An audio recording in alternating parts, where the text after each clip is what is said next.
I welcome to the committee Jean Freeman, MSP, Cabinet Secretary for Health and Sport, who is accompanied by Paul Caquette, Director of PPE Unit at the Scottish Government, and Mike Healy, Interim Deputy Director of Health Resilience. Thank you for joining us today. In a moment, I will invite the Cabinet Secretary to make a short opening statement of up to 5 minutes. Unusually, because of the challenges of managing a virtual meeting such as this, we are going to take the questions in a pre-arranged order. Once the Cabinet Secretary has made her opening remarks, I will start with the first question before turning to each member in turn and inviting the Cabinet Secretary to respond. Once each member has exhausted your questions, then I will invite the next question and so on until the session is concluded. So can I please ask for succinct questions and answers? Can I also ask that you give broadcasting staff a few moments to operate your microphones before beginning to ask your question or to provide your answer? And can I invite the Cabinet Secretary to make a brief opening statement? Cabinet Secretary. Thank you very much, Convener, and good morning, colleagues. I'm grateful for the invitation to join you this morning to attend the committee and to speak about what is a very important issue. The safety of our essential frontline workforce is, of course, an absolute priority for all of us. We are continuously looking to improve the supply and distribution of protective equipment, which is very vital in the fight against the COVID-19 virus.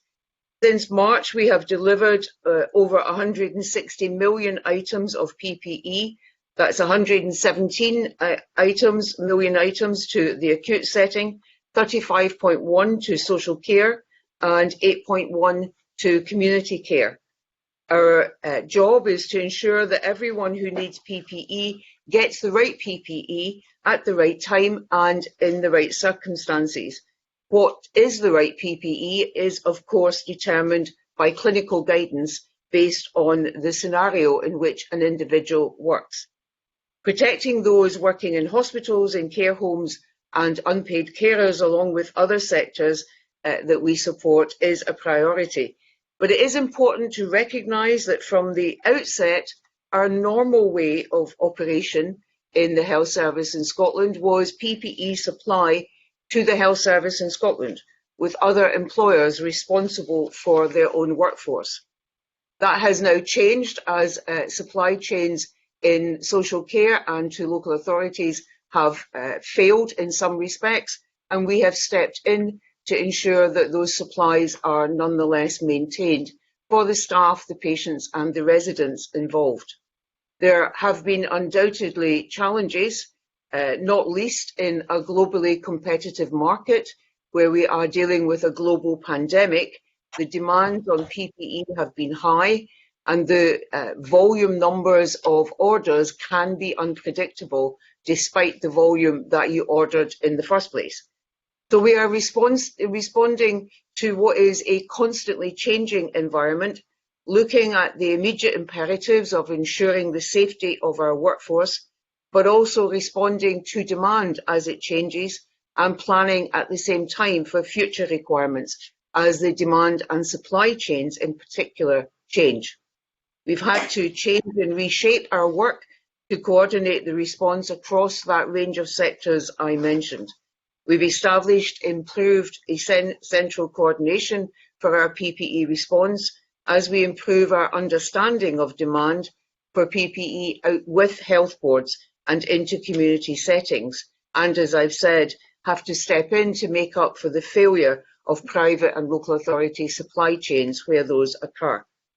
So I want to put on record my thanks to not only my senior officials, but also to National Services Scotland and to health boards for their close work together to manage the supply of PPE to frontline workers.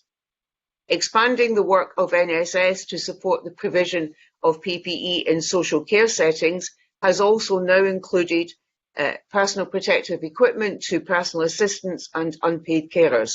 And I'm pleased to advise the committee that since the weekend, over 66,000 items of PPE have been distributed across Scotland to unpaid carers and personal assistants, and we expect that distribution to continue.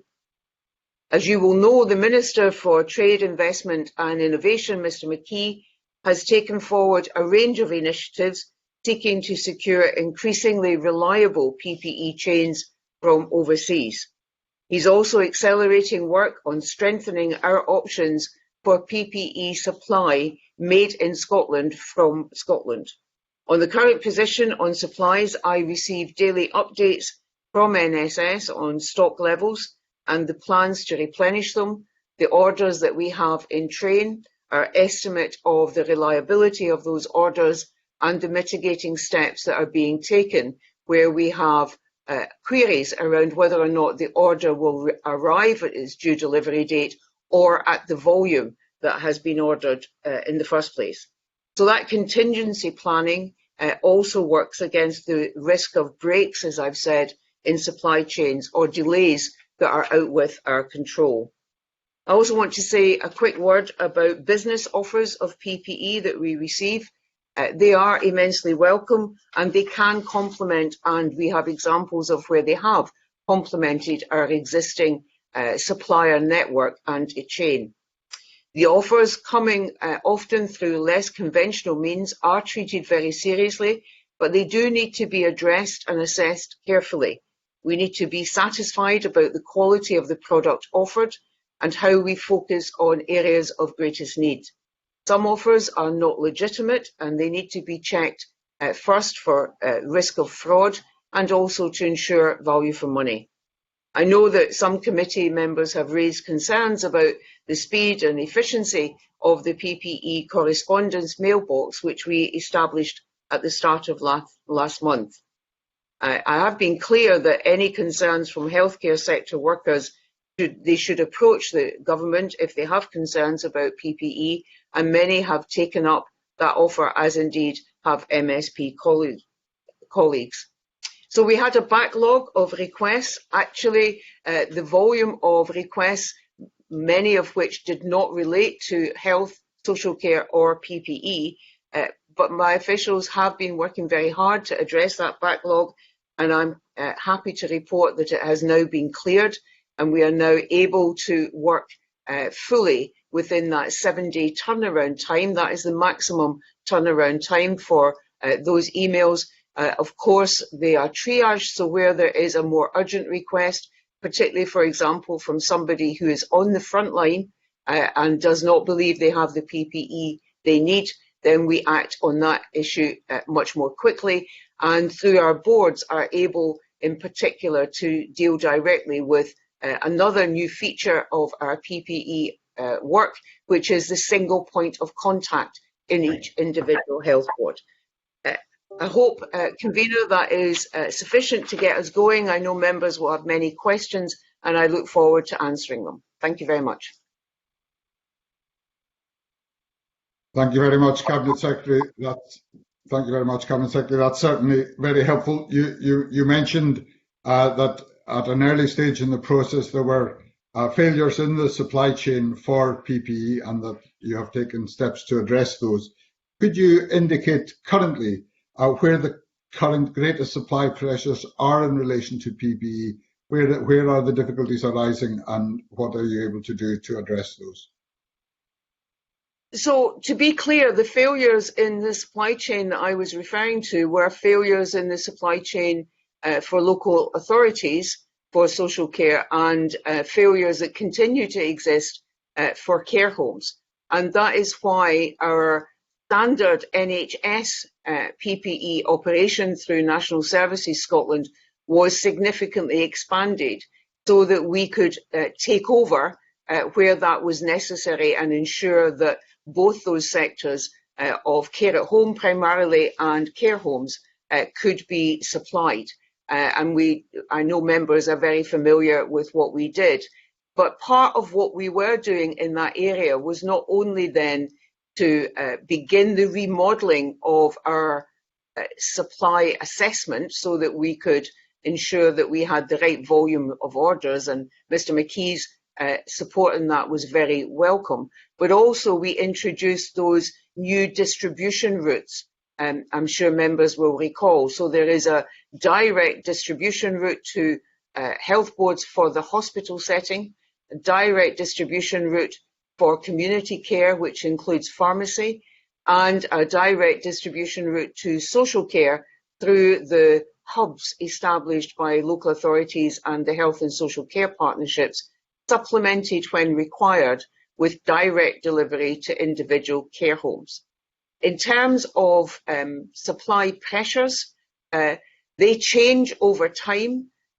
Consistent probably in those is the supply of aprons, and we did have pressures around the FFP3 mask. That is now resolved, and those pressures are removed. And on the FFP2 and the IR mask, the fluid resistant mask, the one most commonly used in most settings. Again, we are confident on those supplies, and on, again, a pressure arising on gowns, particularly in non-sterile settings, so gowns that are not needed for theatre operations, for example, long-sleeved gowns. They are most commonly used in intensive care and high dependency, again, resolved. But I think I've said many times that this is entirely an iterative process, and that is why I see those daily supply levels both held in boards, but also held at our NSX distribution centre, so that we can constantly be checking. I am checking at least once a day, but colleagues involved in this are checking almost hourly about what the supply lines look like and what mitigating measures we either need to stand up or stand down. Thank you very much. You estimated last week, Cabinet Secretary, that we would need something in the order of 83 million masks, 108 million aprons, and 111 million sets of gloves over the next 12 weeks. Are those still broadly the ballpark figures you're working to, and are you confident over that 12-week period of maintaining that level of supply? Yep, broadly those are the right numbers. One of the issues, of course, for us, so in modelling demand, it is relatively straightforward in terms of the hospital setting, because we can get figures very easily from each board about what they currently hold, and then match that against what we then have in the stockpile. Social care is more difficult to get the volume of stock held in all of those 1,083 individual care homes and for social care. So that demand modelling is constantly evolving as we feed the data in about what is held as stock in individual settings and what we know we have in our national stockpile. But the overall approach we've taken there is to be precautionary, and that on the basis that you're always going to need PPE. So if we order more than we eventually need in the current situation, then it is not going to go to waste. We are going to continue to need it. That, of course, produces a financial pressure that we also have to manage, but it is, I think, the right precautionary approach. And looking at the figures that I have for today, then with our orders in hand that we are confident about, the stock levels in individual boards that we know about, and what we have in our national distribution centres, then we appear to have stock that will take us through to, at the latest, November this year. That is for the IR mask, but also stock that will take us to July, which is the hand sanitizer. But of course, on the hand sanitizer, you'll know that we now have, through Mr. McKee and his colleagues' efforts, got an entirely internal to Scotland supply chain for hand sanitizer. Production and supply chain, I should say. Indeed. Thank you very much, Cabinet Secretary. Now turn to Emma Harper. Emma. Thank you, Convener. Good morning, everybody. Good morning, Cabinet Secretary. I guess I've got a couple of questions around the exercise Cygnus that took place in 2016. And I understand, I'm aware that exercises and drills in resilience testing and emergency planning is absolutely normal and usual across our healthcare system. And I know that Exercise Cygnus was a UK government simulation of an influenza H2N2 pandemic. So I'm interested in what, like whether Scotland was part of that, and then what kind of what did we learn from that, and how could we then implement any findings from any of that learning if Scotland actually did take part in it? Thank you very much. So, Cabinet Secretary. thank you. So, Exercise Cygnus was actually an exercise that was entirely focused on the situation in England. In Scotland, we had Silver Swan, which was in 2015, and was, though, like Cygnus, it predated Cygnus, but it was, like Cygnus, focused on a pandemic flu situation, because at that time, flu was considered globally to be the most likely infection that would create a pandemic. And so all the exercise and the planning and the recommendations that came from that were predicated on a flu pandemic. The results of that exercise and the conclusions were passed to resilience partnerships and to boards to inform their own individual planning. But the principal conclusion from that for the NHS in Scotland was the need to create the pandemic stockpile, which we did. There is also a UK pandemic stockpile created for use across the 4 nations of the UK. So that stockpile was created to hold in case there was a pandemic. It was of value to us when we began to deal with this particular coronavirus pandemic, but in some respects was not sufficient, particularly around the emerging clinical and scientific understanding of how coronavirus spreads and its level of infectiousness, if you like. And so we had to scale up our stockpiling and our ordering of particular items of PPE, but it was of value in giving us that opportunity to create and hold a stockpile of PPE items that effectively was untouched in the event of a pandemic, there to be used if we needed it, and as it turned out, we did. And the recommendation, thank you, Convener, and the recommendations that are implemented by each health board would need to be tailored to each health board, because there's a difference across Scotland between rural and urban, and some areas have different numbers of intensive care beds, for instance, as well. So I'm presuming that it's necessary to allow the health boards to implement recommendations based on their own services that they provide. That's very true. Certainly, if you look at Dumfries and Galloway, of course, your own area, there is one acute setting there, whereas if we look in the Central Belt, we have many more acute settings with ICUs and so on. And as the understanding from our scientific advisors and our clinical advisors emerged in the early part of this year around the nature of the coronavirus infection, from our knowledge of what was happening in China at that time, and then informed in part by Italy and iteratively as it spread, we understood a significant increase in need for intensive care.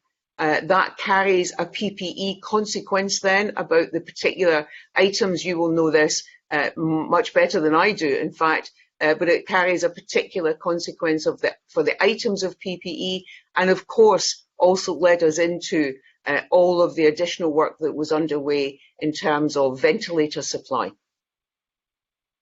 Okay, thank you, Cabinet Secretary. Thank you very much, Cabinet Secretary. Would you be able to supply the committee with the report of the Silver Swan exercise for our future reference? I believe that is possible. I see no reason why not to let you see at the very least what the recommendations were from that, bearing in mind it was 2015 and it was about a pandemic flu. But yes. Indeed, that's very helpful. My understanding is that one of the conclusions of that was that there was an issue around fit testing of masks, and that an issue that was therefore that you were able to address this year, or was it still a difficulty to meet the requirements here? Cabinet Secretary.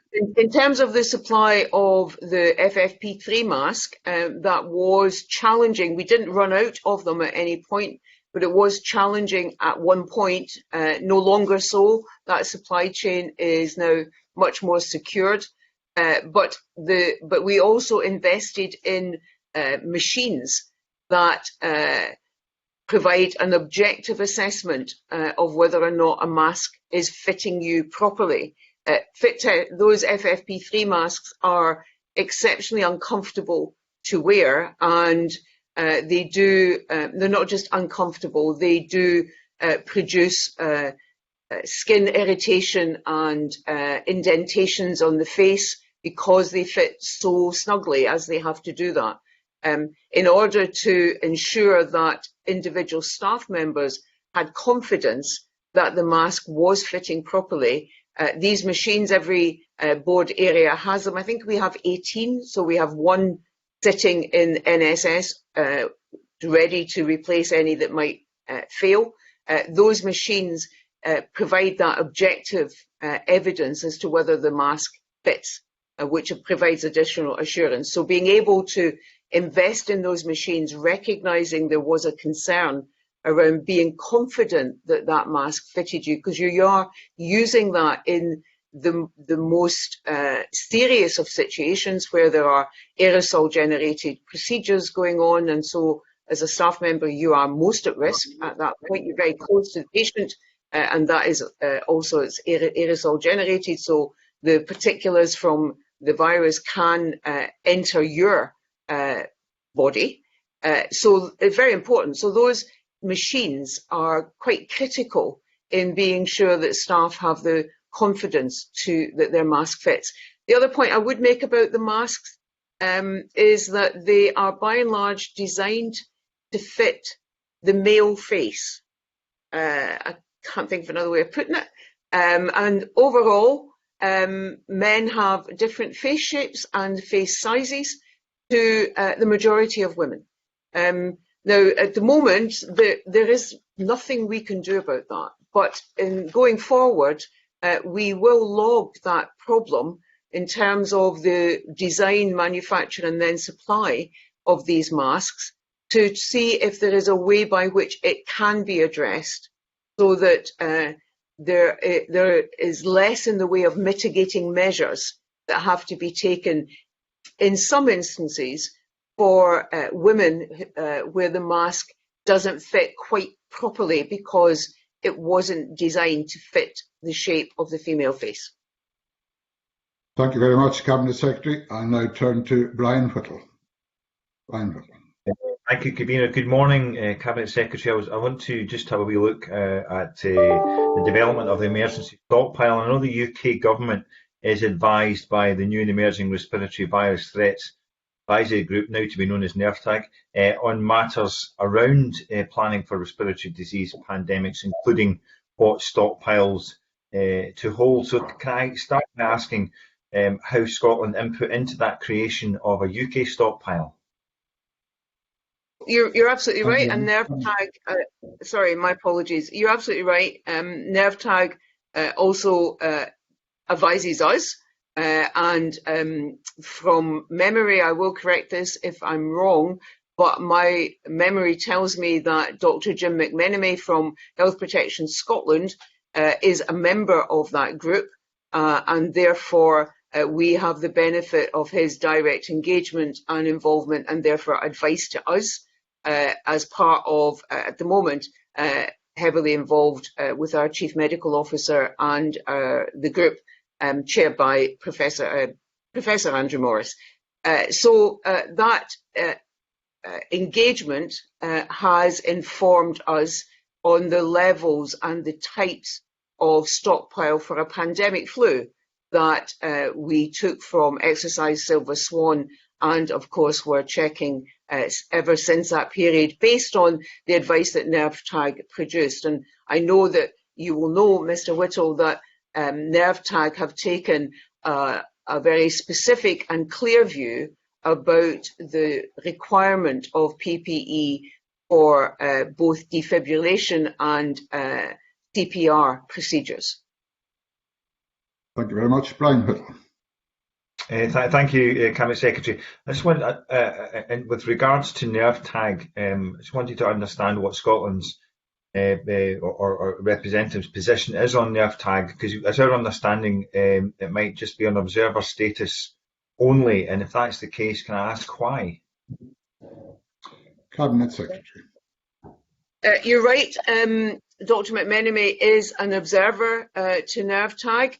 That's not our choice. That is NERVTAG's decision about who they will have as members and who they will have to observe. You'll also know that until fairly recently, Scotland was also an observer to SAGE. But now, through Professor Morris, we are members of SAGE. Those are not decisions for the Scottish Government. If they were, then we would want to be members of these very important groups, but they are the decisions that the groups themselves take, and so we are an observer to NERVTAG. Thank you very much. If that's the case, Cabinet Secretary, just as an aside, presumably then the Scottish Government will have pushed, you would push to be part of, to have a higher status within these organisations, I would imagine. Can I just get that clarified, please? Yes, of course we would. We're not members because we want to be different. In all of this, whatever pandemic we are planning for, and most certainly now, I think we've been consistently clear that our objective is to be informed and to be informing through our clinical advisors, our own scientists. Of course, Scotland has very many eminent epidemiologists and virologists that we would want to be actively engaged in developing the advice that comes to government. So where we are observers and not members, then that is a situation that we would want to change. And I'm pleased that it has changed in respect to SAGE. Whether or not NERVTAG will take a different view is for them to determine. Thank you very much. Finally, can I ask what the Scottish equivalent, do we have a Scottish equivalent to NERVTAG?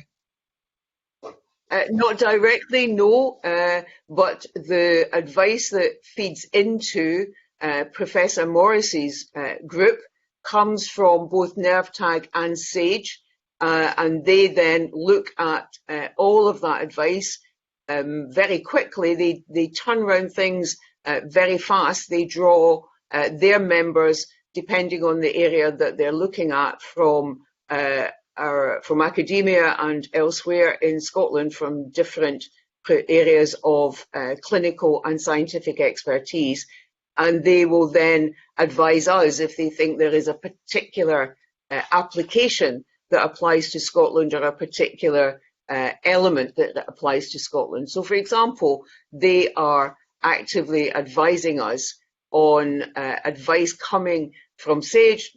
Professor Morris is a member of that. Our CMO also takes part, of course, in those 4-nation CMO calls, which are often daily. Our Chief Nursing Officer too, with her colleagues, and our Chief Scientist with their colleagues. So all of that information comes to us and produces advice to us that by and large is comparable across the UK, but may differ in some respects depending, and I'm now talking about the current pandemic, depending on where we are, each country, in terms of case numbers and therefore where we are on the curve. Thank you very much, Cabinet Secretary. Now turn to George Adam for his questions. George Adam. Thank you, Convener, and good morning, Cabinet Secretary from sunny Paisley. I would just like to ask you about a recent documentary that was on the BBC about Panorama. Came up talking about the provision of PPE, and in particular, they talked about the European Centre for Disease Control issued guidance in PPE in February, including the amounts that would be needed. But the UK did not react to the advice by upscaling procurement, and it's on procurement I'd like to actually specifically ask you about, because there has been much criticism in the media about the UK government's procurement process for PPE. And what I want to ask is, has this had a knock-on effect in Scotland, and did it cause us any particular problems? Cabinet Secretary. So certainly we regret the fact that the UK government did not take part in the first European round of PPE procurement, and said so at the time. My understanding is that they are now engaged in that, and that would certainly be what we would encourage them to do. We have raised a very specific issue with the Secretary of State, Matt Hancock, and that is around a decision that was taken with respect to the overseas network, where, if you forgive me, yes, it's the Department of International Trade Overseas Network and the Foreign and Commonwealth Office, where advice was issued not to support new procurement asks from devolved administrations. Now, myself, our colleagues in Wales and in Northern Ireland all raised concerns with Mr Hancock about that, because actually PPE procurement is a devolved matter, and where we cooperate at a UK level, that is a voluntary cooperation. And so as part of the UK, those Department of Trade overseas networks should be supporting the devolved administrations. We've yet to have a final response to that. He did undertake to go away and look at it, but certainly where we are looking to source new overseas supply chains or have existing supply chains where there might be glitches, have those glitches resolved, we do look to the Department of International Trade's overseas network to assist us. And so having that assistance withdrawn will cause us some problems, and we need to have that matter resolved, as well as encouraging the UK government to continue to participate in the European Union-wide procurement exercise. The final point I want to make is just to be clear on that distinction. So we have in Scotland, as I've said today and many times, a network of suppliers, supply chains, a distribution network, which we've obviously expanded considerably for Scotland, as do Wales and Northern Ireland. When we come together, and indeed NHS in England, when we choose voluntarily to come together at a UK level, that is in addition to those individual nation-owned approaches and supply chains and networks and so on. And that is in order to provide additional assurance, but also at times in a globally competitive market, it would make sense, I'm sure, to everybody to understand that the larger volume you can offer, then the better your opportunity, not only of securing that supply, but securing it at a reasonable price. And of course, as others have mentioned before, one of the issues around currently is where some suppliers are choosing to use the current pressure on supply to increase their prices considerably. A regrettable position on their part, but one that we have to try and work with and take whatever mitigating actions we can against it. Thank you very much. George Adam. Thank you, Cabinet Secretary. Just on the point that you said that with the issues that the UK government have had with the procurement of PPE, has there been any Treasury consequentials for us, for the Scottish Government, with regards to some of the things that have happened so far? No, not yet. From memory, I think it's about, so far we have committed just over £160 million in PPE spend currently in this pandemic. There is an ongoing dispute between the finance secretaries from Wales, Northern Ireland and our own Ms Forbes with the Treasury about consequentials. We've not yet received any. I've raised it now with Mr Hancock. It's been raised twice. We have calls every week, the four nations' health ministers. It's been raised on 2 consecutive calls that does need to be resolved so that the consequentials due to Scotland come to Scotland to set against the volume of spend we've already committed. George Adam. No, thank you. I meant to say finally earlier on, Convener. Sorry about that. That's quite all right. Cabinet Secretary, while we're on the subject of the Panorama programme, it also suggested that COVID-19 was removed from the list of high consequence infectious diseases. Was that a decision made in Scotland, and on whose advice was that decision made? Cabinet Secretary. It was a UK-wide decision to remove it from that category, and I'm very happy to provide the detail of this because I'm now about to go on memory, and I'm not either a scientist or a clinician. I'm sure you've all noticed that by now. But from memory, it was initially placed in that category, but then removed because whilst it is a highly infectious disease, in terms of high consequence really is about the volume of seriousness of the infection on the population as a whole, and the consequence of that seriousness of infection on the number of deaths that will then arise. Nobody should take that to mean that the removal of it by those scientists and clinicians in any way undermines the level of deaths that we've seen so far. But if you compare it to something like Ebola, for example, Ebola is a high consequence infectious disease. Coronavirus or CV-19 was declassified because it was not considered to be in the same category as something like Ebola. Now, those decisions are not made by governments and politicians, they are made by scientists primarily with clinical input. But what I will do,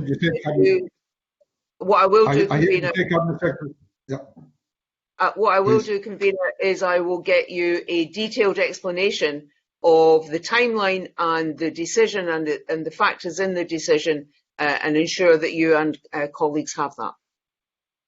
That's very helpful. I think the public might be surprised to learn that the scientific advice is that COVID-19 should not be considered as a high consequence infectious disease in the same way as Ebola, but I look forward to seeing those papers. Can you tell us on that finally, on whose advice that decision was taken? From memory, I think the advice came from NervTag, but again, I will confirm that for you. And I take your point about how members of the public might hear that, and it really is, I think it's about an interpretation of words. So you and I would consider any infectious disease that has the potential to cause death in numbers, as self-evidently coronavirus does, as of significant consequence.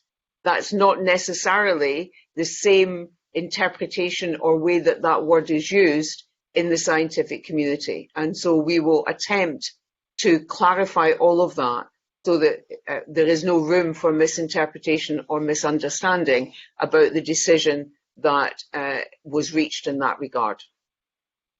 I'm sure that will be very helpful. Thank you very much. I'll now move on to Alex Cole-Hamilton. Alex Cole-Hamilton, your question. Thank you very much, Convener. Good morning, Cabinet Secretary. I have a very brief follow-up supplemental on an answer you've already given, and then two substantive questions. Thank you for everything you've told us already. On the face fit issue for female healthcare workers and care workers, and you rightly said that the current mask is largely designed to fit a male face and all that entails. You said, and it may just have been a turn of phrase in your answer, but going forward, you would seek to have that modified. This was an issue I think that was first raised, and I certainly raised it with you a couple of weeks ago. Surely, given the sort of volume of procurement, the number of players in the field, is this not something we've already asked them to do? Is there a prototype in design, and when will these masks be available? Cabinet Secretary. So we have made sure that NSS is aware and that they are talking to their suppliers, but suppliers supply what others are designing. And, so somebody designs these bits of PPE, or the different kinds of it, it's then manufactured, and then we deal with the suppliers in order to ensure that we get the supplies that we need. So it has been raised. What I would be very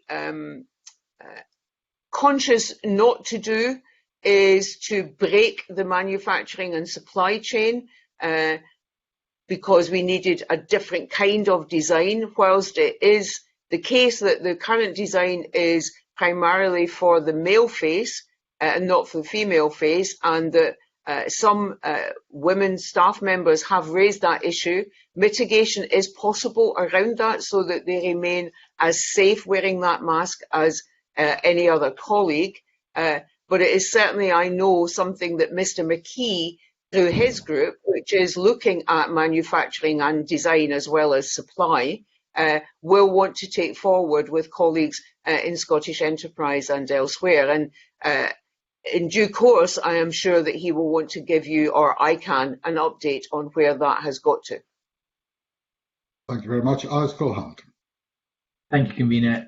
My first substantive question is around the issue that we encountered earlier in the emergency, which was when we identified that some of the PPE being supplied to the front line was out of date. In some cases, the use-by date had been covered up with a new use-by date or doctored. Can you just take us through that? I mean, I don't suggest that there was anything nefarious going on there, but were we always giving safe PPE to staff on the front line? Cabinet Secretary. The answer to that is an unequivocal yes. We were always giving safe PPE to staff in the front line. And where we found, for example, the mask with a particular design or product number 1863 was found in the Scottish Ambulance Service when that was issued, that it had a ratio of about 34 not fitting to 36 fitting. That mask, as soon as that was hit, was withdrawn, and new masks from a different stockpile issued. So we are very, very focused on ensuring that the PPE that we issue is safe.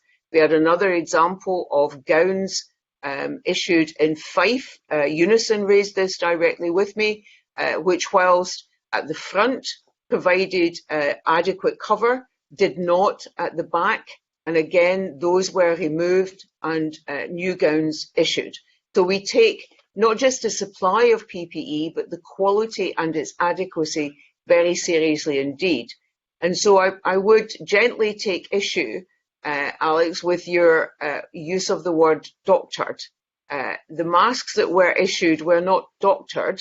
They were rechecked by the manufacturer and cleared by the Health and Safety Executive as safe for use. And these were masks that were in the original pandemic stock.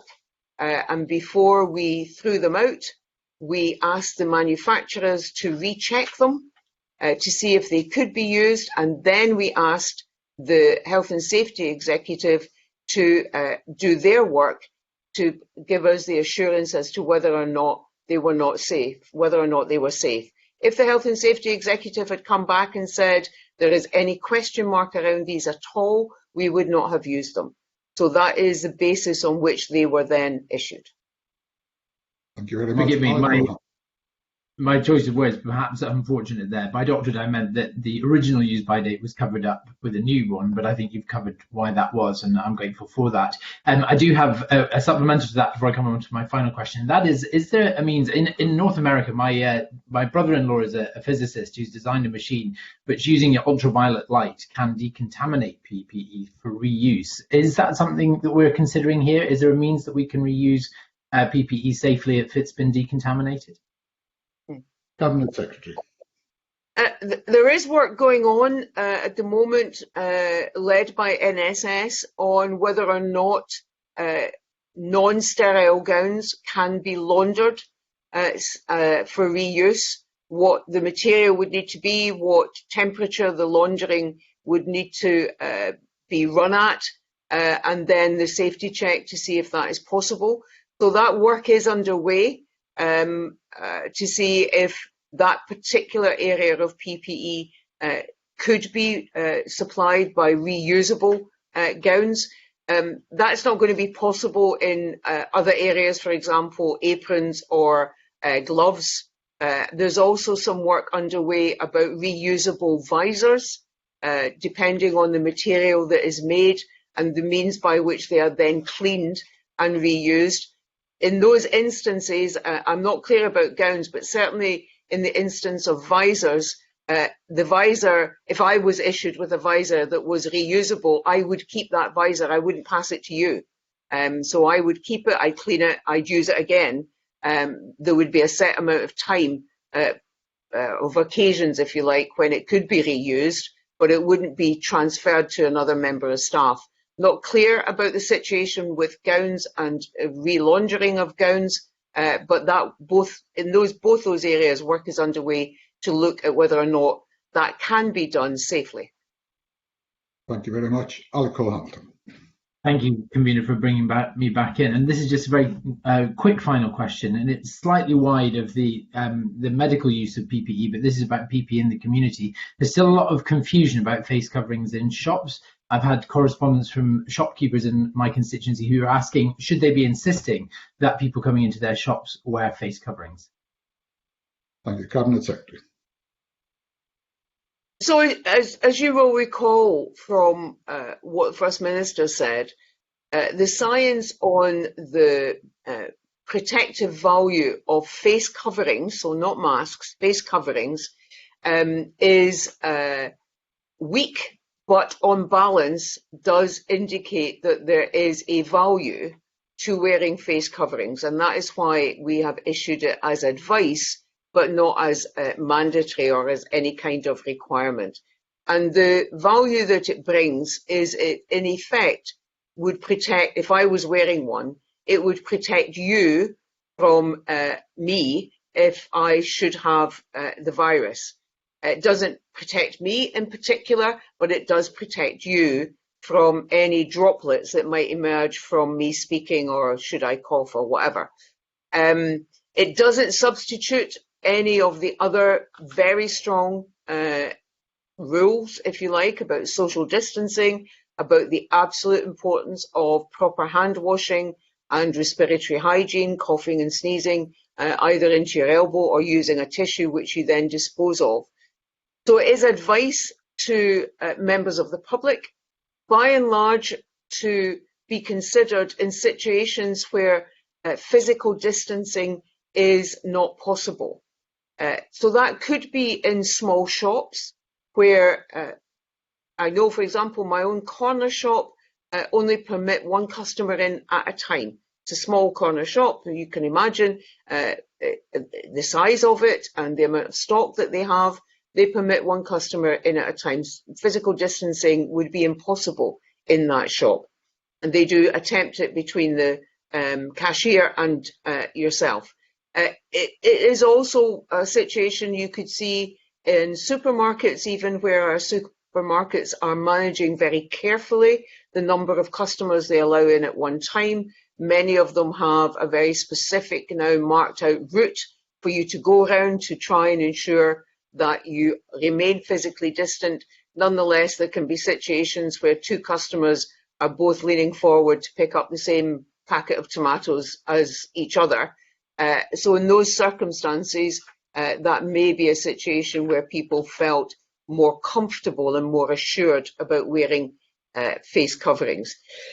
Excuse me. With respect to your shopkeeper, it really has to be a decision that they take based on what they feel is the most protective environment for them to be operating their shop in. Thank you very much. Now turn to Sandra White, who has some questions on care homes. Sandra White. Thank you very much, Convener. I don't know if I've been... thank you, Convener, and good morning, Cabinet Secretary. I'd just like to put on the record my thanks, sincere thanks to everyone who's working on the front line during this terrible pandemic. I wanted to concentrate basically on care providers, and I know in your opening statements you mentioned basically the different care providers we have, and indeed we know that 74% of care providers are in the private sector. I just wondered, during this particular time in the pandemic, Cabinet Secretary, would it be, or maybe a bit of clarity, as to who really should be providing and sourcing PPE for care homes, particularly as it's a pandemic? And I know you mentioned Silver Swan, basically in 2015. So I'll go on to that in my following question, but I just wondered, I know the care homes normally would provide it, source and provide, but during a pandemic, should government take responsibility for this? Cabinet Secretary. I think it is a shared responsibility during a pandemic. The care home providers, whether they are private providers or the independent sector or local authorities, as employers, which is what they are, have a responsibility to ensure that their staff are provided with a safe working environment. That covers many aspects of the working environment, but it does, of course, include PPE. What has happened with some of the care home providers, so they, in normal course, have their own supply chains and their own suppliers that they have chosen to use. In some respects, that has fallen over. Those supply chains have failed because of the nature of the global demand for PPE and the therefore highly competitive nature of that market. And that is why we set up a particular route for care home providers and indeed home care to ask for supplies from the NHS stockpile, and we then set up that direct distribution route. So there's a direct order route and a direct distribution route. Our original estimate in discussions with them would be that we would supply about 20% of their need. I don't have the up-to-date figures about whether or not we are still running at 20%. My feeling is that it is greater than that, as some of those supply lines have fallen over. But we will continue to supply them with the PPE that is needed because the overall objective is actually to ensure that staff in care homes are safe in terms of the PPE they have, and we have issued guidance about what that PPE should be, and because they are safe, then they are able to care safely for the residents, and the residents themselves are then protected. The key about PPE, though, is twofold. One is about having the right PPE, but also knowing how to use it, in particular, how to put it on, but very particularly how to take it off so that you remain safe in those circumstances. So we need to be sure that staff in care homes, as in our NHS, have the right training to use PPE to its best effect. And secondly, PPE is very important, but it is no substitute for good infection prevention and control measures. The two go hand in hand.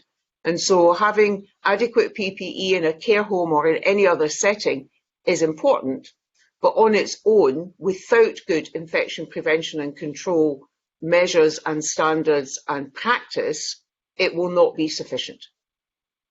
Thank you very much. Sandra. Thank you very much, Cabinet Secretary, and I certainly take on board the fact that it's NHS supplies which is being used to care homes. As I mentioned before, 74% of care homes are privately owned, and you're absolutely right, I agree anyway, that employers should look after their employees and people that they're caring for. You mentioned earlier, and I picked up on that about the 2015 and Silver Swan. I just wondered, were care homes or providers, social care, were they involved in any discussions in regards to the Silver Swan? I know you weren't Cabinet Secretary at that time, and I understand if you have to look at that, but I'd written down about, providers, were they involved in any discussions if a pandemic was to happen? Were they part of any discussions? I just wondered if you would know that, or if the Silver Swan papers would be able to tell us that. Thank you. Cabinet Secretary. I wasn't actually an MSP at the time, far less the Cabinet Secretary. My understanding is that they were not part of the exercise. The exercise, as with all these pandemic exercises and the other exercises that are conducted on security and resilience, tend to involve government at different levels. So local government would have been involved in Silver Swan, but not necessarily individual private care home providers. The local government would have had, as it does have, a statutory responsibility for the care and protection of vulnerable adults. That covers the care sector to a degree in terms of its responsibilities. So it would have been involved in that exercise, but I do not believe that individual care home providers or that sector as such was involved. Thank you. Sandra White. Thank you very much, Cabinet Secretary. This is my final question in regards to supply, demand, PPE. And I just wonder, would it have been at all possible to centrally distribute PPE basically to all who needed it, rather than leaving it up to individual care home providers? Thank you. Cabinet Secretary. To a degree, that is what we are now doing, in as much as we are centrally distributing, securing the supply of and centrally distributing PPE to the social care sector, primary and community care sector, and the acute setting. Our responsibility is to the NHS. My responsibility is to the NHS in total. No one else has responsibility for supplying PPE to the health service than government, and therefore I do. For the social care sector, though, that is as I have described it, although we are now taking, and have done for a considerable number of weeks now, a much more direct role, rightly, in ensuring that PPE is supplied to the staff and the residents in those areas, and now, of course, to unpaid carers and personal assistants. Whether or not that is a changing situation that we will want to put in place as we come out of this pandemic, that there may be significant changes in terms of a number of areas of learning that we, or practice that we have adopted, not least in some of how we deliver healthcare, for example, which would in itself be subject of a very useful discussion. Whether or not there are other changes that come out of this pandemic, then that is something we will all discuss and take decisions on at the appropriate time. There is undoubtedly learning on how we approach these matters that all of us are acquiring as we go, and many changes that we will not want to lose because they are genuine improvements in how we are delivering on a range of issues in both health and social care. But I think we will get to that point when we get to that point. Thank you, Cabinet Secretary. Just briefly on that point, if where you are procuring and distributing PPE to social care and others out with the NHS, are those care homes reimbursing the Scottish Government for the supply of that PPE? So not at the not at this point. They will do, I am sure, when we have that discussion with them about the overall costs, because they will not. They will be making savings at this point, because there will be PPE that they would normally be spending money on that we are actually the ones who are supplying it at this point. But our primary interest was to make sure that the PPE got to where it needed to get to, and we will do the tally up, if you like, nearer the time, and begin a discussion through Scottish Care, I'd expect, about the reimbursement of costs. Thank you very much, Cabinet Secretary. Now turn to Miles Briggs for his questions. Miles Briggs. Thank you, Convener, and good morning to the Cabinet Secretary and her officials. You've outlined that a significant amount of PPE, which Scotland is now using both in the NHS and in care homes, has come from outside the EU, specifically from China. So I just wanted to ask, in terms of these orders, do they meet all the criteria which you've outlined, and what inspection regime do we have in place? Cabinet Secretary. So in order to join, if you like, our supply chain, a supplier, and through the supplier, the manufacturer, has to provide us with evidence that what they supply, that usually comes in photographic evidence. In normal times, it may come in actual samples of what they intend to supply, where it has been validated, and the quality and assurance on the quality. We will then place an order, providing we reach agreement on the volume that they can supply and the price that they are going to charge. When that order then arrives, what is in the order is checked to ensure that it meets what we require, and ensure that it meets what we were advised it would be like when we placed the order. So all of those quality checks happen before the order is placed, and then once the order is received.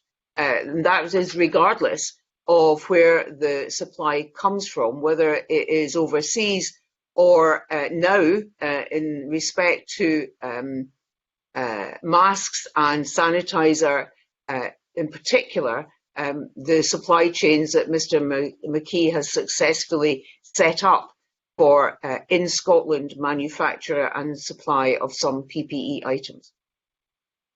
Thank you. Miles Briggs. Thank you. And do you have data around how many unsuitable or rejected pieces of PPE which we've seen, which have arrived in Scotland, and how much has been spent on actually unsuitable and rejected pieces of PPE during this pandemic? I don't have that. I don't have that information with me. I'm happy to ask NSS to supply me with that as best they can, and then to make sure that through the convener, the committee members have that. Thank you very much. Miles Briggs. Yeah. Thank you, convener. And finally, during this period, there's been the need to have mutual aid across the United Kingdom, and I just wondered if you could outline to the committee when and what sort of PPE has been moved around the UK during this period. Thank you, Cabinet Secretary. So across the UK, with respect to the four nations, I don't have the absolute detail of that. I know that we supplied 1.1 million fluid-resistant masks to Wales maybe about 10 days ago. They will then return that when their order arrives. I know that colleagues in Wales supplied gowns to NHS England, as I believe colleagues in Northern Ireland did. So there is a very important level of mutual aid and mutual cooperation that is undertaken. There is currently a discussion between myself and Mr Hancock about he believed that 11 million items of PPE had been supplied to Scotland from the UK level pandemic, our figure is 7.5, I think, or 7.1. So there's still some more of that to come to us. That's from the UK level pandemic stockpile. That's not mutual aid, but we are conscious now of the level of stock that we all hold, so we know where we can approach for mutual aid to cover any periods between the rundown of stock and an order being expected. And indeed, I think it was the first or the second of the aircraft that arrived at Prestwick Airport, with grateful thanks to Mr McKee for that, which contained masks for NHS Wales. So the mutual aid is also in some of that supply in, as well as sharing across the 4 nations. Thank you very much. And now call on David Stewart. David Stewart, your questions, please. Thank you, Convener. Good morning, Cabinet Secretary. I'd like to move to talk about the important area of health and safety at work. What estimate do you have of the number of health and social care workers who have become infected with the virus at work? Cabinet Secretary. We don't have that data, Mr Stewart, and part of the reason why we don't have that data, we do of course know about the level of absence in the health service as a consequence of COVID-19. It's running now, declining, it's running now at around 4.2%, but not everyone who is not at work is not at work because they have the infection. Some will be staff who themselves are shielding, as per our advice. Some will be staff who are looking after a member of their family who is shielding. So that 4.2% are not all staff who have the virus. We also regrettably know the number of deaths in health and social care, but the difficulty in knowing whether or not someone acquired the virus at work is the incubation period of the virus itself, which, as you know, is about 3 weeks. So you do not know whether someone got the virus at work or not, although we have asked health protection colleagues to look at this to see whether or not there is a robust methodology that could be used to try and identify whether or not the working environment has been such that an individual has acquired the virus. I think it would be reasonable to think that that may be the case in some instances, but there is no factual evidence at this point to substantiate that. Thank you very much. David Stewart. Thank you, Cabinet Secretary. How many staff have refused to work because of legitimate fears over PPE? Cabinet Secretary. I am not aware of any members of staff who have refused to work because of their concerns around PPE in Scotland. There certainly were considerable concerns expressed in NHS England, and that was at a point where they were seriously challenged in the provision of non-sterile gowns. And there was a degree of media coverage, I recall, about concerns expressed by RCN at that point, and I think possibly the BMA, but I can't be sure of that. I speak to RCN every week. We did discuss that. That was not a concern that they had in Scotland in terms of PPE, but I speak to RCN every week, BMA, Scottish Care. PPE is always a subject of discussion. I am talking to Unison, I think later today or first thing tomorrow. Again, I'm sure PPE will be part of that discussion with them too. There is twice a week, from memory, a call held by my senior officials in HR and workforce with what we call the leadership group. So that involves all the unions involved in health and social care, Unison, Unite, GMB, RCN, BMA, on a range of issues. As we progress them, PPE is always one of those. undoubtedly. The last time I joined that call, that was when, in fact, one of the Unison representatives raised with me that concern about those gowns that had been issued in Fife, and we acted on that that very afternoon. So I'm not aware of any member of staff who's refused to work in Scotland because of concerns. Obviously, people have had concerns, and where we know about those, we act on them as quickly as we can. Thank you very much. David Stewart. Has there been, thank you, Convener. Has there been any involvement from the Health and Safety Executive around the provision of PPP in the NHS and social care? Cabinet Secretary. The most direct involvement that I am aware of is their involvement in the checking for safety and assurance of those masks that we discussed earlier with one of your colleagues. So they were the final check and assurance for us that those masks were safe to issue and to use. And Convener, my final question it relates to litigation. Cabinet Secretary, what assessment have you made of the level of litigation raised at the door of the Scottish Government as a result of staff becoming infected at work? And finally, have you made any budget contingency to provide for compensation for the workforce for successful claims because of infection at work? Cabinet Secretary.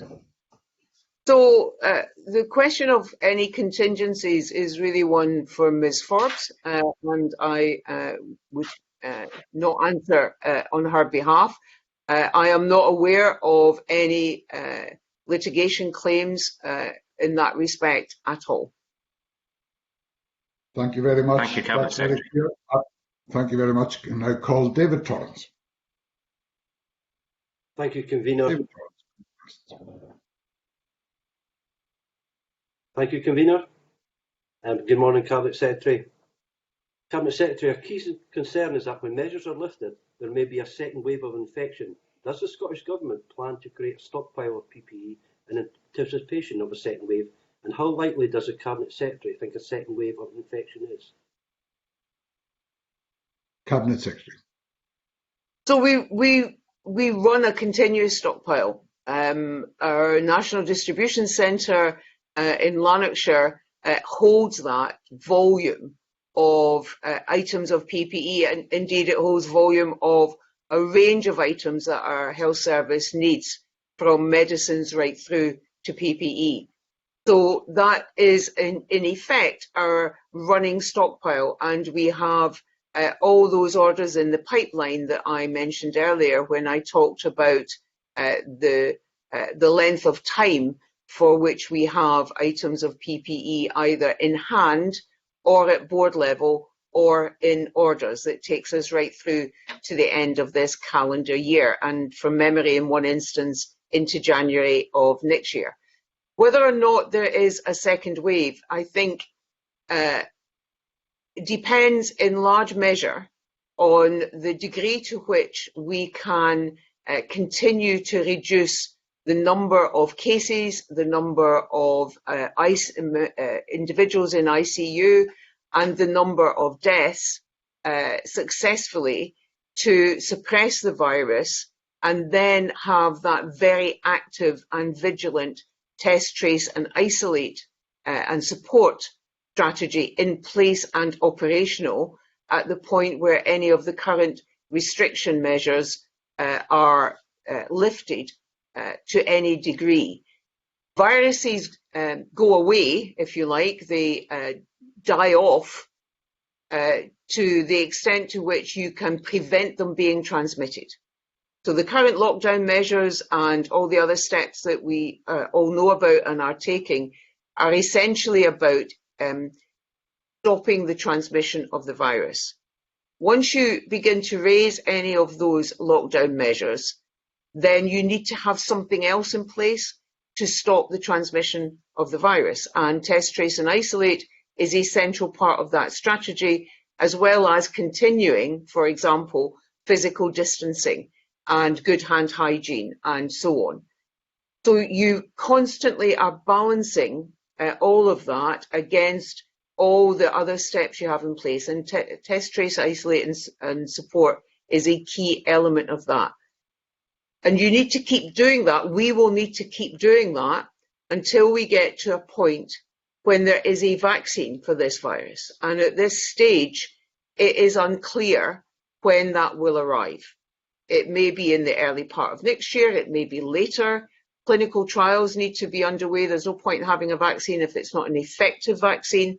But a vaccine is our best security against an infectious disease like COVID-19. We just need to know and remember how effective a virus against measles is, for example, in suppressing that infection amongst children across the country, across the whole country. So whether or not there is a second wave of this virus and the degree to which there is a wave, in other words, the height of it, depends on the decisions that we take to ease measures of the current lockdown and the mitigation steps that we have actively in place and robustly followed against any risk of an increase in cases because you've lifted a level of the current restrictions. Thank you very much. David Turns. Thank you, Convener. And finally, Cabinet Secretary, what has the Scottish Government learned from the current infection about what items are most needed? Cabinet Secretary. Well, I think that's quite a hard question to answer. In fact, I think one of the things that is undoubtedly the case as an item that is most needed, items that are most needed are aprons, gloves, and eye protection. Undoubtedly, there is a significant demand for the fluid-resistant mask, and the demand for the FFP3 mask is largely dependent on the numbers of people we have in intensive care, because intensive care and the emergency department are the two areas where you are most likely to get those aerosol-generated procedures. That's where, in fact, where you do get them, and that's where you need that very high protection face-fit mask. But the fluid-resistant mask is required across a range of settings in health and social care, as are aprons, as are gloves. So they are probably the highest demand in volume of PPE items that we have to ensure that we have in hand at board level and in ordering. And all of that will feed into the significant exercise that I'm sure will get underway as we move through this pandemic about our future planning for future pandemics, bearing in mind that the planning that you do is based on assumptions that are not necessarily then the ones that play out when you're dealing with the real situation. Thank you very much, Cabinet Secretary. I have two members who have brief supplementaries which they wish to ask. Can I call first Emma Harper and then Brian Whittle for brief supplementary questions? Emma Harper. Thank you, Convener, for taking my additional supplementary question. I'm aware of newspapers this morning that are talking about a briefing from the UK government that says that they will very soon lift restrictions that are preventing the spread of COVID-19. I'm curious whether the Scottish Government has been made aware of this briefing and have the UK Government advised you, Cabinet Secretary, about these proposals? Thank you. Cabinet Secretary. So when I had my weekly call with Matt Hancock and Vaughan Gethin, who's the Health Minister in Wales, and Robin Swan for Northern Ireland, we did touch on the fact that the current measures need to be reviewed today, and that we three were saying to Matt Hancock, if we are going to continue the four-nation approach, and we would want to do that, then we need to be actively engaged in developing what that four-nation approach is to easing any of the current lockdown measures, not only what they might be, using the advice that comes from SAGE, but also the timing of all of those. Now, I have not, as the Health Secretary, been actively engaged in that. That did not form a discussion in that conversation with Mr. Hancock. He heard what we were saying, but we did not have a discussion about that. The advice that comes from SAGE comes to all 4 nations. We're all aware of them. Our 4 CMOs are part of that. And so we will want to, as far as we can, take a 4-nation approach to easing the lockdown measures in the same way as we took the 4-nation plan. You'll recall one of the very early publications was that 4-nation plan, where we were actively engaged in devising that plan. That is the approach we will want to take. But as the First Minister has said clearly, I think I've said it myself, at the end of the day, my responsibility here is for health of the population in Scotland. And so I will take a view which I will feed into my government's view based on the evidence that I have about what is where we are right now in suppressing the virus. We do not think at this point that while the signs are hopeful, that the R number is sufficiently low to give us much in the way of room for manoeuvre there without risking the progress that has been made largely as a consequence of what the public of Scotland have done. We cannot risk that progress being very quickly put into reverse. All of those views will be fed into whatever discussions are occurring between the 4 nations, and I hope that we can reach a shared view about what we do going forward. Thank you very much. And finally and briefly, Brian Whittle. Thank you, Convener. Cabinet Secretary, I would, if I'd be allowed just to hypothesise a little bit here. I think it's fair to say that emergency stockpiles of PPE and sort of distribution avenues were at the very least put under a great deal of pressure, and I would suggest that given your answers around what the Cygnus and Silver Swan sort of hypothesis, that this kind of pandemic was not planned for.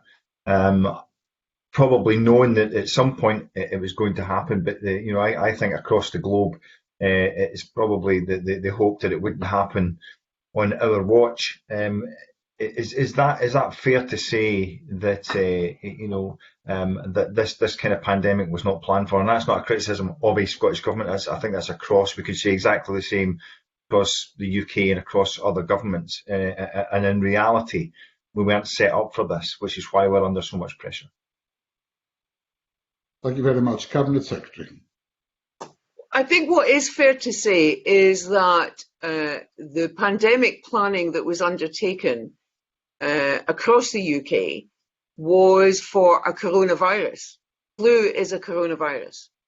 This particular coronavirus is about, if it's 140 days old in terms of our knowledge of it, when it first emerged, and our knowledge of what it is like, how infectious it is, how it spreads, the damage that it can do to individuals if they contract it, particularly the age groups and the vulnerabilities where it is the most serious. All of that is being learned over those 140 days. So, in a sense, when you do pandemic planning, of course you have to make a number of assumptions. Inasmuch as this is a coronavirus, then the assumptions that were made for a coronavirus pandemic were reasonable assumptions. But this particular coronavirus affects a very particular cohort of people in its most serious form, poses the greatest risk to that cohort. We are now seeing emerging evidence about the possibility of longer-term damage to those individuals who contract the virus but survive it, but in terms of their long-term respiratory health, and in some instances their renal health, there is emerging evidence that is giving clinicians some concern, and research is underway, of course, on that, about long-term damage, so that you get the virus, you survive it, but the damage it is doing to your organs longer term is significant, and research that we will have to take account of when we think about not only when and how we stand up those paused areas of the health service, but whether there will be new demands on the health service that were not there before the pandemic. So I wouldn't say that there aren't things that we should learn for future pandemic planning. I think that would be very unwise to assert that. Of course, there are things to learn, but I wouldn't be critical of the pandemic planning that has gone before, because I think it made the right assumptions based on planning for a coronavirus pandemic, knowing that the particular coronavirus, the strain of it, that you would then have to deal with if the planning became reality, could be in important ways different from the nature of the coronavirus you were planning about in the first place. And that is why our knowledge and understanding of this particular CV19 changes constantly from day one to where we are now, and will continue to change as we learn more about it, as scientists undertake all the research that they are doing just now, all the modelling that's engaged on just now, that changes over time. And one of the best examples of that, I think, is the initial view that asymptomatic individuals were not infectious to others, and that has changed over a relatively short period of time to now inform a change in approach with respect to how we break the infection transmission. Thank you very much, Cabinet Secretary. I'm certain those questions about what lessons are to be learned and how this fits into wider pandemic planning, I'm sure those are questions to which we will return in a future session. Can I thank you very much for your participation today, and can I thank your officials for their attendance also at what has been our second formal remote meeting of the Health and Sport Committee. There are a number of issues on which you said you would provide us with further information. I know there are other colleagues, and apologies to those who weren't able to come back in for further questions this morning, but I'm sure their thoughts will inform a letter that we will send to you with further questions in addition to those on which you've already made comment. Thank you very much. That concludes the public part of this morning's meeting. Thank you, Cabinet Secretary. Our next meeting is provisionally scheduled for Tuesday, the 12th of May, only a few days away. That will be notified in the usual way in the business bulletin and on the committee's social media. We will now suspend this meeting for 10 minutes, and we will resume in private session at 11:10. Thank you very much.